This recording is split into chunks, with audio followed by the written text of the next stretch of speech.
Monsieur Bardella. Merci Madame la Présidente, Madame la Vice-Présidente, mes chers collègues. Vous nous soumettez donc un budget pour l'année 2018 à l'économie avec des moyens généraux, hors informatique, en baisse et une masse salariale du siège également en diminution. Diminution qui plus est de la rémunération et des charges du personnel pour l'année à venir. Vous baissez cette ligne budgétaire en fonctionnement à 114,7 millions d'euros contre 116 en 2017.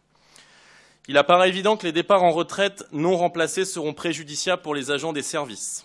Ils sont les premiers pour tout, les premiers à déménager, les premiers en charge de travail, les premiers en termes de précarité et les premiers à être exposés à la pollution du site de Saint-Ouen dans le 93.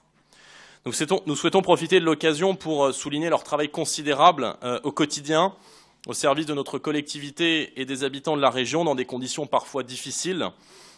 Les suppressions de postes vont bon train dans votre mandature et cela peut nuire à force et au quotidien à la bonne marche de notre institution. Soyons concrets. En commission agriculture et ruralité, s'agissant du programme aménagement et équipement de l'espace rural pour l'action espace de travail collaboratif, l'absence d'agents a placé ce dispositif en friche. On le voit très clairement dans la faible consommation des affectations de cette ligne budgétaire. Tout cela démontre donc une gestion à très court terme de notre collectivité. Peut-être pensez-vous que la région va gagner en performance par la généralisation du télétravail. Pour cela, vous augmentez de manière cohérente, dont acte la dépense des moyens informatiques des services de plus d'1 million d'euros par rapport à 2017 et d'1 400 000 euros pour poursuivre la réalisation du plan de formation des agents du siège. Nous ne sommes pas dupes, toutefois. Si vous augmentez la ligne budgétaire des frais d'actes de contentieux de presque 60%, c'est que les litiges à venir, en lien notamment, et vous le savez, avec le déménagement et les conditions de travail à Saint-Ouen, vont être nombreuses. À l'instar de la gauche qui avait exposé 5 000 agents de la région à l'exposition passive à l'amiante de la tour Montparnasse, vous allez exposer les salariés au pic de pollution. La proximité immédiate de l'usine d'incinération des déchets à Saint-Ouen et de la centrale de chauffage urbain au charbon est lourde de conséquences dans la mise en danger de la santé des agents au dioxyde de métaux lourds. Le principe de précaution doit s'appliquer dès lors que la santé publique est en jeu.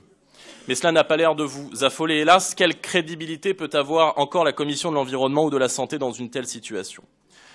Enfin, l'un de nos amendements, que j'aurai l'occasion de développer un petit peu plus tard, reprend un point déjà soulevé l'an dernier, à savoir cette scandaleuse subvention de près d'1 500 000 euros à la Société d'entraide des conseillers régionaux qui permet, rappelons-le, d'abonder un système de retraite généreux à des citoyens ayant exercé un mandat régional il y a 25 ans de cela.